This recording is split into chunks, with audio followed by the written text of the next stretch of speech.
नमस्कार मित्रों।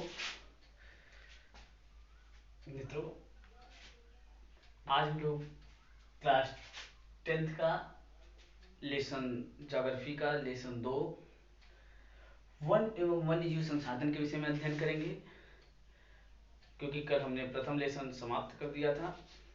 तो दूसरा लेसन मित्रों हम आज पढ़ेंगे वन एवं वन्य जीव संसाधन। वन के विषय में अध्ययन करना है, वन्य जीव के विषय में अध्ययन करना है और किस प्रकार से वो उसमें जो प्राप्त होने वाली वस्तुएं हैं या जानवर या जो भी चीजें हैं वो हमारे संसाधन के रूप में किस प्रकार कार्य करते हैं उसके विषय में अध्ययन करना है मित्रों। तो मित्रों पहले हम बात करते हैं कि जीव क्या है। पहली बात तो जो भी सूक्ष्म जीवाणु हैं, ठीक, जो वन में रहते हैं, बैक्टीरिया, जोक, लेकर, कटवृक्ष, देखिए वट वृक्ष, सॉरी, और उसके बाद ब्लू व्हेल आदि जो भी जीव जंतु हैं ये सब जीवधारियों के साथ रहते हैं। ये सब वन से संबंधित हैं, ये सब वन जीव संसाधन में आते हैं, जीव संसाधन में आते हैं मित्रों। उसके बाद बात करते हैं हम जो भी चीजें होते हैं, सांस लेना हमारा वायु पर निर्भर होता है? पीने के लिए हमें जल की आवश्यकता पड़ती है?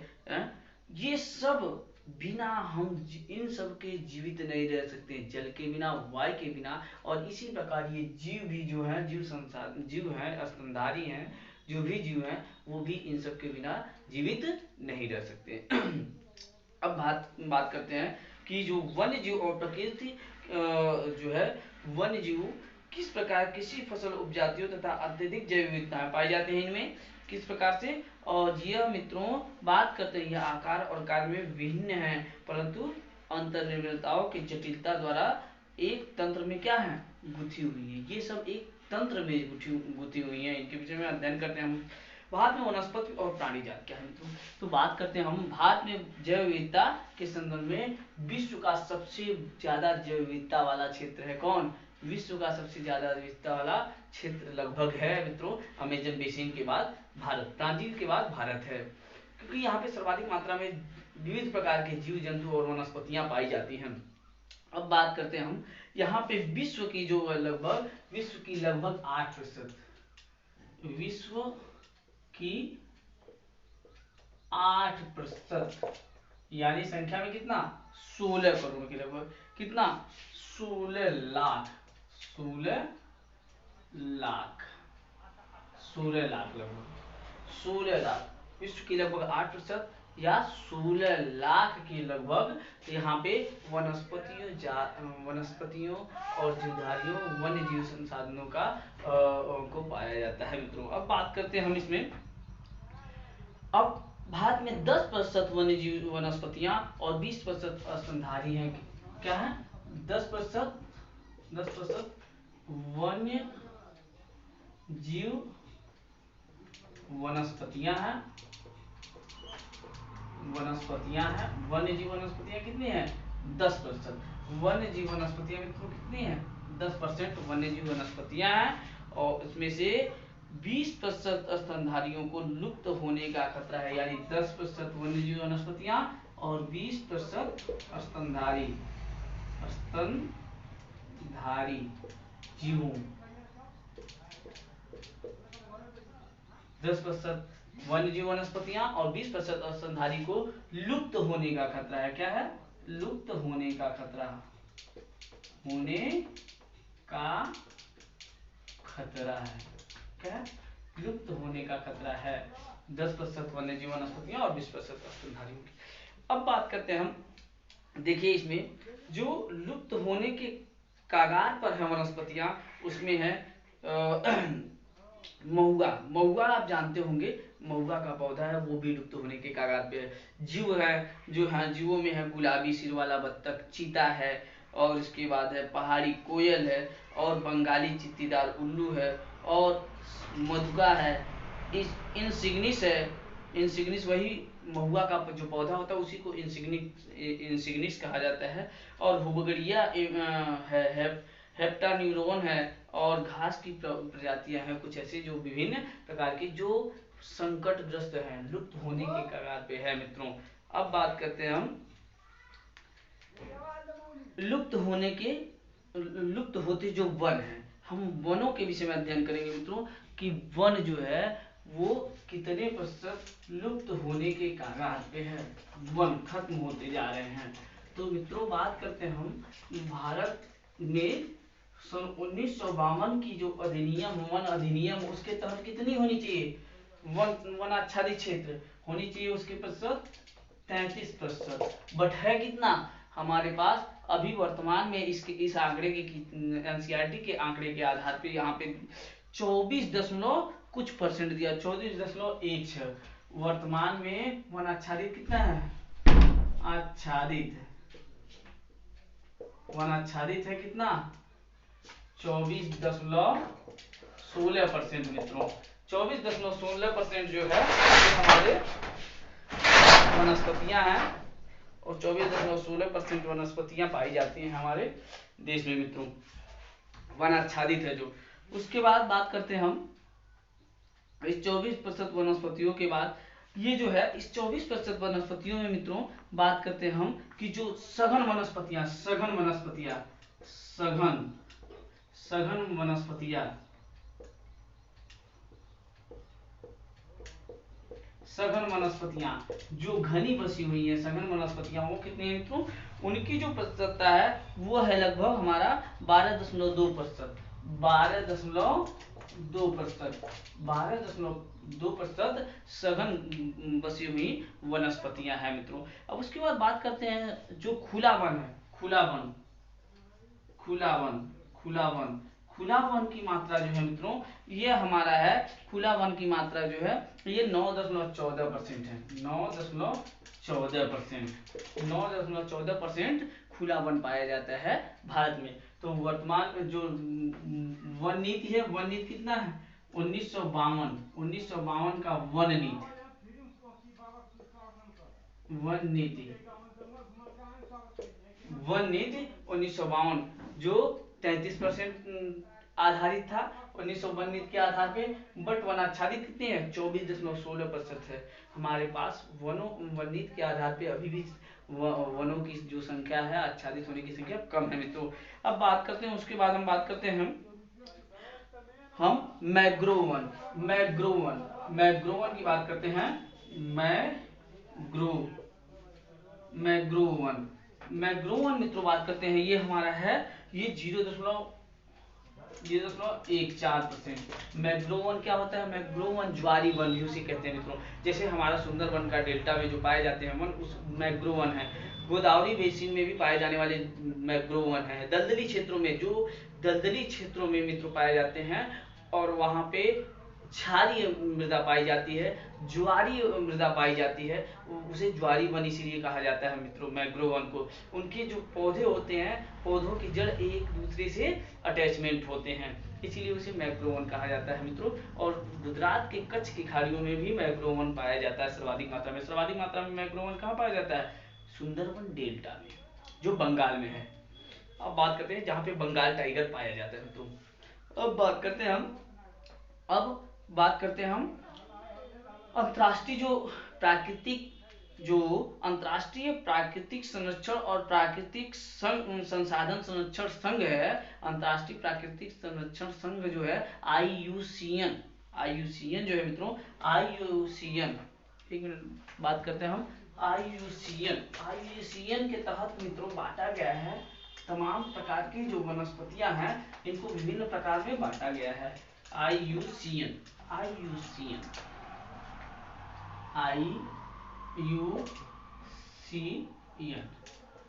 International union conservation and nature, इनके विषय में मित्रों बात करते हैं हम। इसे बांटा गया है और इसी के तहत बांटा गया है जो वनस्पतियां हैं। पहली बात तो सामान्य वनस्पतियां, पहला सामान्य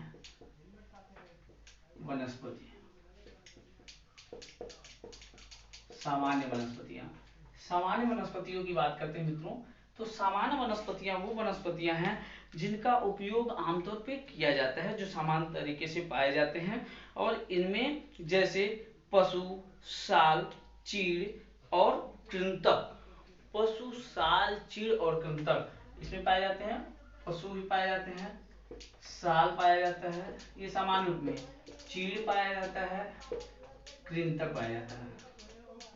ये सामान्य तौर पे पाए जाते हैं मित्रों, ये सामान्य तौर पे पाए जाने वाले वनस्पति है, ये सामान्य है, पहला सामान्य है। अब दूसरा बात करते हैं मित्रों संकटग्रस्त। दूसरा है संकटग्रस्त।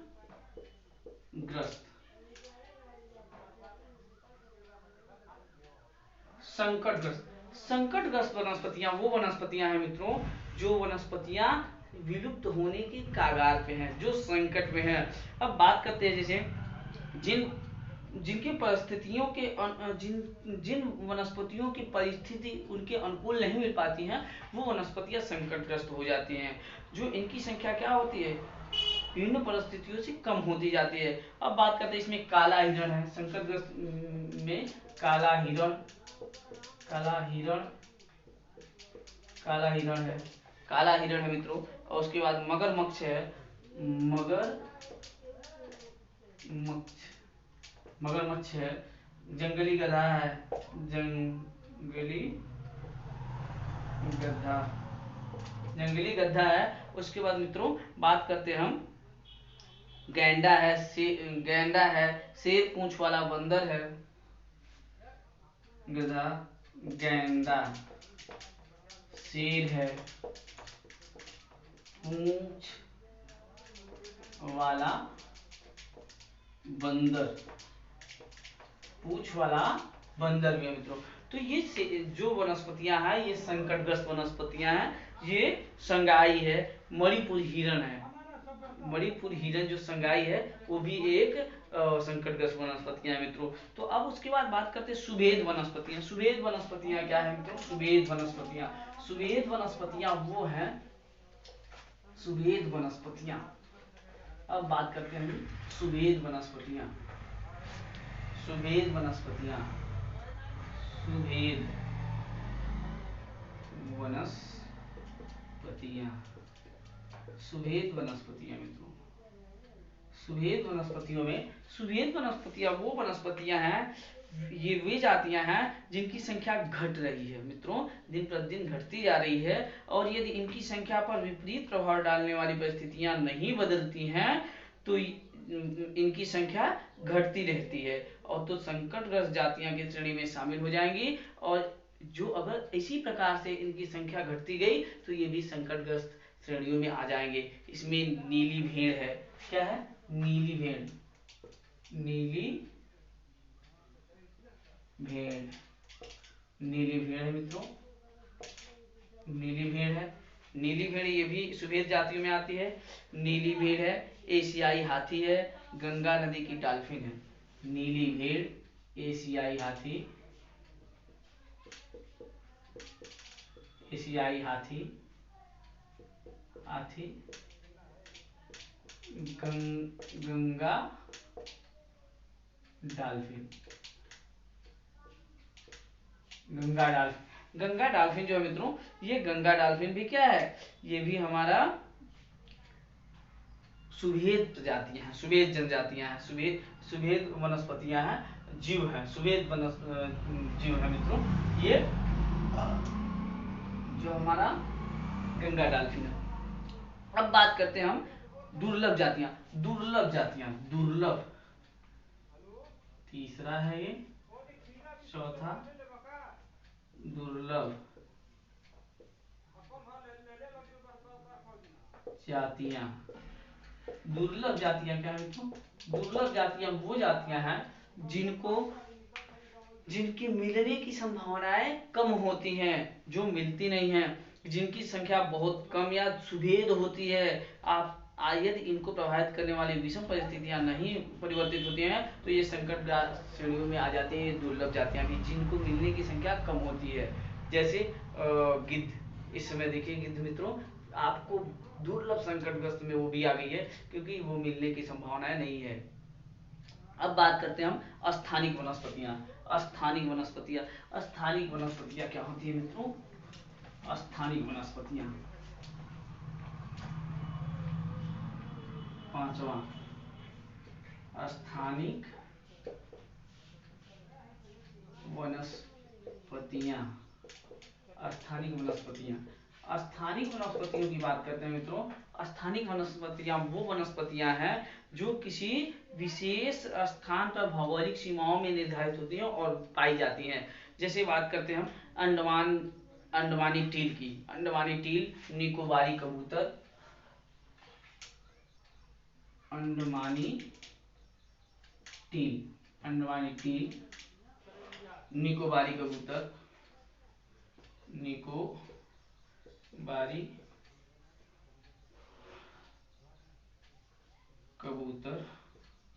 निकोबारी कबूतर, अंडमानी टील। और उसके बाद मित्रों बात करते हैं हम निकोबारी कबूतर। और उसके बाद है जंगली सूअर, अंडमानी जंगली सूअर, अंडमानी जंगली सूअर। ये सब क्या है? ये है स्थानिक वनस्पतियां जो विशेष स्थान पर पाई जाती है मित्रों। अब उसके बाद बात करते हैं हम अरुणाचल का मिथुन। मिथुन भी है अरुणाचल में। अरुणाचल में मिथुन एक प्रजाति पाई जाती है। मिथुन हिरण का की ही तरह होता है। अरुणाचल में मिथुन एक प्रजाति पाई जाती है मित्रों। मिथुन ये अरुणाचल प्रदेश में पाई जाती है, जो एक स्थानिक प्रजातियां पाई जाती है, एक विशेष स्थान पर पाई जाती है। अब बात करते हैं हम लुप्त जातियों की बात करते हैं मित्रों। तो लुप्त जातियों में हमारे प्रमुख जो हैं इनकी बात करते हैं, लुप्त जातियां। अब बात करते हैं हम छठवां, लुप्त जातियां। लुप्त जातियों में मित्रों बात करते हैं हम। लुप्त जातियों में जो है ये विभिन्न प्रकार की हमारी जो वनस्पतियां पाई जाती हैं, विभिन्न प्रकार के जीव जंतु पाए जाते हैं जो विलुप्त हो गए हैं, लुप्त होने की कगार पे हैं या लुप्त हो चुके हैं, उनमें पाए जाते हैं। और इनकी जो जातियां हैं इनके रहने के आवासों में खोज करने पर अनुपस्थित पाई गई हैं। ये पाई नहीं जाती है जिन स्थान पे वो पाई जाती हैं, ये लुप्त जातियां हैं।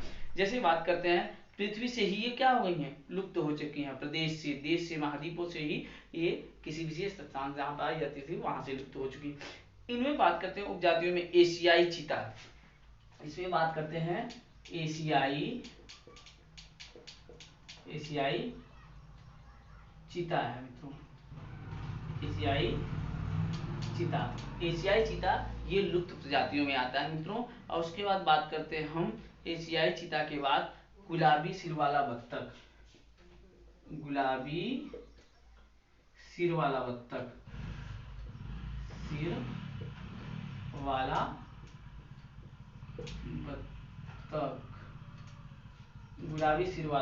बत्तख ये भी मित्रों कैसा है, लुप्त प्रजातियां हैं। और उसके बाद बात करते हैं हम ये प्रमुख जो थे ये विलुप्त होने की कगार पर पाए जाने वाली जातियां हैं, वनस्पतियां हैं, जीव हैं, जंतु हैं, जो IUCN के अंतर्गत संकटग्रस्त और विभिन्न प्रकार की प्रजातियों में बांटी गई हैं। विभिन्न प्रकार की प्रजातियों, जातियों और उपजातियों में बांटी गई हैं IUCN के अंतर्गत मित्रों। बात करते हैं हम अब बात करते हैं हम एशियाई चीता। एशियाई जो चीता है, एशियाई चीता मित्रों बात करते हैं ये तेज स्तनधारी है। ये स्तनधारी है और तेज तीव्र गति से चलने वाला स्तनधारी है। इसकी जो बिल्ली परिवार का एक अजूबा है और ये विशिष्ट सदन में ये 112 किमी प्रति घंटे की रफ्तार से दौड़ सकता है। सबसे तेज दौड़ने वाला ये एशियाई चीता है मित्रों। बात करते हैं ये तेंदुआ चीते की विशेष पहचान इनकी आंखों के कोने में मुंह के नाक के दोनों ओर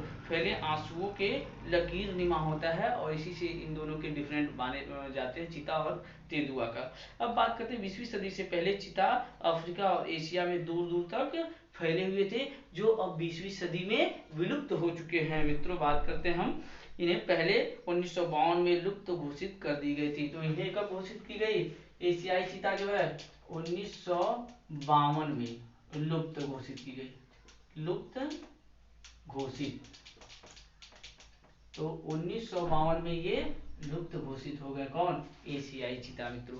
तो मित्रों अब हम लोगों ने इतने प्रकार के जो विभाजित किए गए हैं उपजातियां, जातियां, वनस्पतियों के, जीव के, जंतुओं के, उनके विषय में हमने IUCN के द्वारा विभाजित प्रजातियों को हमने देखा। अब कल मित्रों इसी लेसन का आगे जो पार्ट है, जो बचा हुआ पोर्शन है, इसको हम लोग अच्छी तरीके से पढ़ेंगे। आज के लिए बस इतना है। नमस्कार मित्रों। इसे ज़्यादा से ज़्यादा लाइक करें, शेयर करें और कमेंट करें।